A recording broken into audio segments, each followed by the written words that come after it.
열길 물속은 알아도 한길 사람 속은 모른다더니 15년 쌓아온 공든탑이 한순간에 무너지는 느낌이랍니다. 저희는 경상도 사투리를 쓰고 그 친구는 서울말 썼으니까 말투가 완전히 달랐죠. 멀리서 전학을 왔다는 그녀는 고등학교 3학년 때 모의고사 쳤었을 때 눈이 진짜 많이 왔었거든요. 부산 애들이 오니까 시험이고 눈 온다 신난다 약간 이러고 걔 혼자 앉아서 공부를 하고 있는 거야. 왜 너는 왜 안 나가? 이렇게 했을 때 뭐 눈이 그렇게 뭐 특별하냐 이렇게 얘기할 정도로 세상에 별로 관심이 없었고 약간 초탈한 느낌으로 계속 앉아 있었고 부산 소녀들과는 분위기가 사뭇 달랐답니다. 압구정에 종갓집이 있고 중소이어서 되게 집이 부자고 명절 되면 뭐 거기 가서 뭐 한복 입고 뭐 손님 맞이하고 강남 노른자 땅의 종갓집에서 태어나 공부도 잘했다는 세나 씨는 마치 드라마 속 주인공 같았답니다. 원래 꿈이 검사라 그랬어요. 그 친구가 법 쪽에 관심이 많았고 과도 그쪽으로 진학을 한 걸로 알고 있어요. 법대 진학 후 일본 명문대로 유학까지 다녀와 외국어에도 능통했다는 세나 씨. 그런 그녀가 변호사의 꿈을 이룬 건 그리 놀랄 일도 아니었답니다.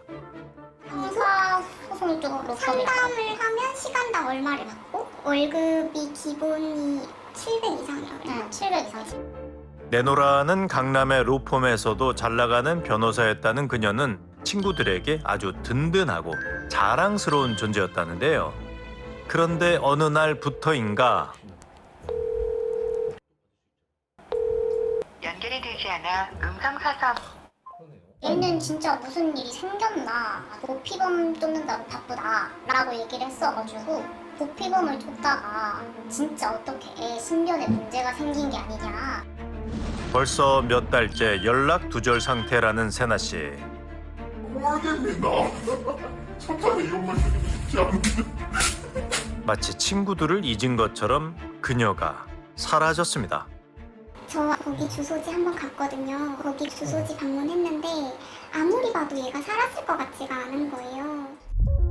수소문 끝에 그녀의 집 주소를 알아냈다는 친구들. 그런데 잘못 찾아온 걸까요? 으리으리한 대궐집을 예상했는데 세나 씨가 산다는 곳이 고시원이었던 겁니다. 계세요. 안녕하세요. 안녕하세요. 외국인 분이시네? 씨라는 분 여기 사시는 거 아니에요? 요 여성분? 뭐네? 요 여성분 본 적 없으세요? 한 번도? 몰라요. 전혀? 몰라요. 고시원에 사는 것도 의아한데 그녀를 안다는 사람도 없었습니다.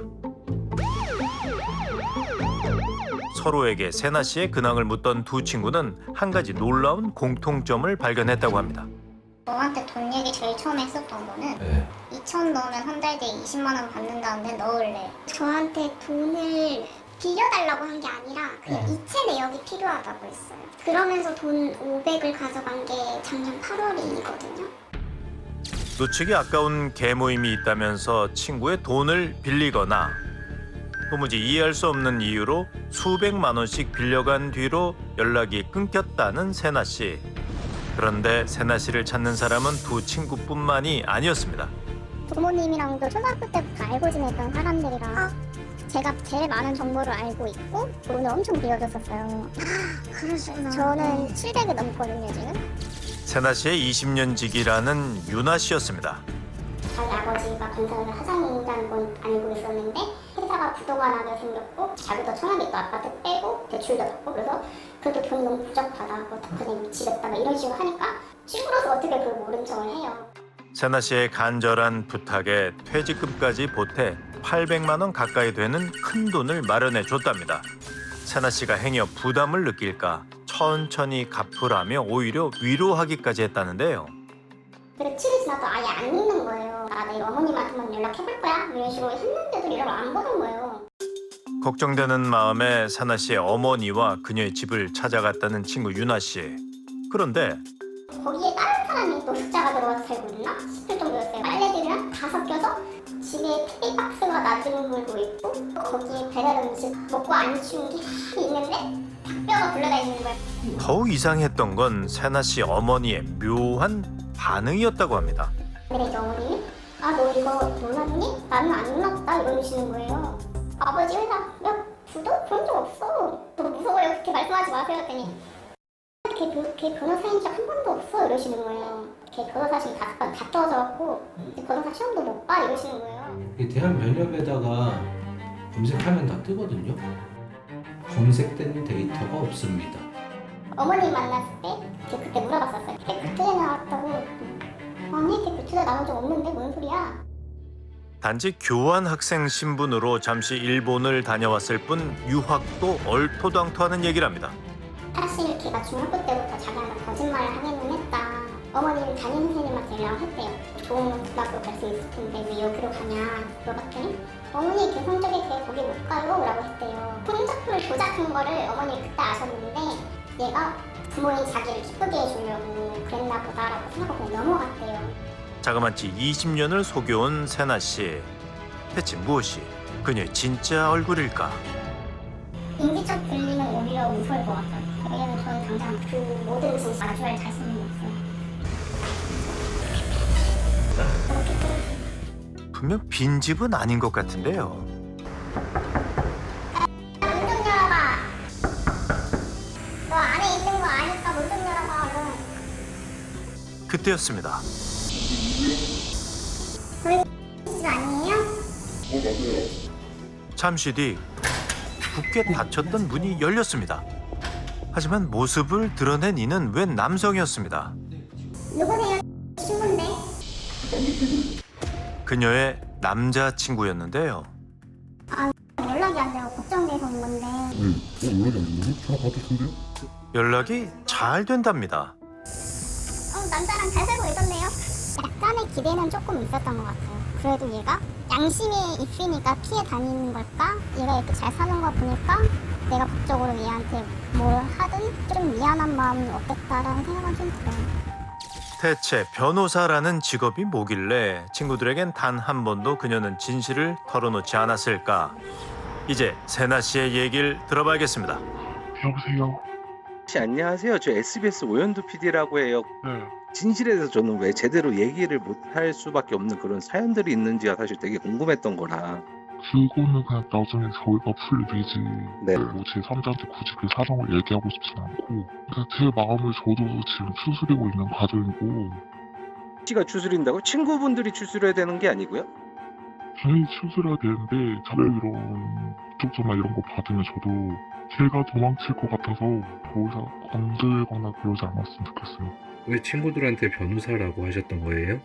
개인적인 사정이라서. 그 친구들한테 받은 돈으로는 뭐 하셨어요? 친구한테 받았던 돈은 제가 보이스피싱을 당했고, 저도 준비가 되면은 친구도 만나서 다 얘기를 할 거고. 혹시 또 다른 사람한테 뭐 돈을 빌리시거나 이런 거는 없으세요? 이제 그 이 상황에서 돈을 어떻게 돈을 빌리겠어요. 이 이상 돈을 빌리면 그건 진짜 더 제가 수습이 안 될 것 같거든요. 그런데 우린 취재 도중 뜻밖의 사실을 알게 됐습니다. 중학교 친구고 150만 원만 빌려줄 수 있을까? 저한테 연락이 왔었거든요. 그래서 돈을 빌리길래 이거 좀 의아하다라고 생각을 했고, 그래서 저는 무슨 생각을 했냐면은 도박하나? 이 생각도 있었어요. 왜냐면은 술 먹고 3차로 무슨 펍 같은 데 갔었어요. 변호사 시험 보던 때 그런 그 시기에도 펍을 계속 다니긴 했었어요. 변호사 시험을 목전에 두고도 일명 홀덤 펍이라는 카드게임 주점을 즐겨 다녔다는 세나 씨. 이곳에서의 그녀는 어떤 모습이었을까? 많이 살 때는 하루에 500씩 갔으니까. 우린 수소문 끝에 그녀의 가까운 친척을 만날 수 있었는데요. 조카분 혹시 변호사로 알고 떨어졌어요. 졸업하고 보는 시험인데 떨어져서 법률팀에 취직했다고 그러던데 실제로 그럼 집이 부유했어요? 잘 살진 않았는데 애가 공부 잘하니까 집에서 물심양면이라 그냥 아주 그 아이 하나만 잘 되기를 바라고 기대가 컸죠. 근데 그 기대를 못 미치니까는 부모하고 단절되고 사고 기대가 컸어요. 그 애 하나한테만 다 밀어줬죠. 그녀에게 물심양면으로 지원을 아끼지 않았다는 가족들. 노력 끝에 지방에 있는 로스쿨을 졸업할 수 있었지만 변호사 시험엔 계속 떨어졌답니다. 5번이나 낙방하면서 결국 꿈도 가족도 멀어지게 됐고 어느 순간 가짜 인생을 선택한 것으로 보이는 세나 씨. 본인이 이렇게 노력을 하고 있다는 얘기를 했어요. 저희한테 연락을 두절할 게 아니라 연락할 수 있는 방법이라 시간은 충분했다고 생각하고 있어요. 친구들은 더 이상 세나 씨의 연락을 기다리지 않기로 했고 경찰은 그녀에 대한 조사를 본격적으로 시작했는데요. 거짓말했던 거에 대해서는 뭐 딱히 특별하게 얘기하는 건 없었나요? 거짓말한 건 인정하는데 본인은 회피형 인간이다 보니까 이제 그냥 변호사 붙었다고 이렇게 말을 하고 그 위에 뭐 굳이 별다르게 해명할 사연도 찾지 못해서 그냥 그렇게 지내왔다고 하더라고요. 친구들에 대한 죄책감마저 결여된 세나 씨를 우린 어떻게 이해하면 좋을까? 서로 간에 뭔가 그런 어떤 포지티브한 관계를 형성하는 것이 이 사람에게는 거짓말하는 과정 속에서만 가능하더라고요. 나를 변호사라고 불러주고 과시할 때 그때 내가 즐겁고 행복하죠. 어릴 적부터 사회적 시선에 되게 민감한 사람이라고 볼 수 있을 것 같아요. 나는 성공한 사람이고 우리 집도 성공했고 일련의 거짓말들이 이제 중간중간에 이게 본의 아니게 틀어지기 시작을 하니까 그 유지하기 위해서 계속해서 거짓말을 하는 거죠. 하지만 그 어떤 이유도 우정을 속인 변명이 될 수는 없을 겁니다. 저희 성격을 알면 이미 진작에 그냥 본인이 연락해서 사정 설명했으면 저희는 다 이해하고 넘어갔을 거예요. 본인이 일을 키운 거예요. 그 친구가 저번에도 그런 얘기를 했거든요. 변호사 하면서 세상에 추악한 것들을 너무 많이 본다. 그래서 사람 말을 쉽게 믿을 수 없다. 본인 자기소개를 한 것 같아요. 우정은 배신당했고 상처는 쉽게 아물지 않을 겁니다. 진짜보다 더 진짜 같았던 가짜 인생. 그녀에게 남은 건 잃어버린 시간과 영영 회복할 수 없는 관계뿐일 텐데요. 무너진 신뢰 앞에 그녀가 진짜 얼굴로 나타나 진실을 마주하는 날은 과연 언제쯤 찾아올까요?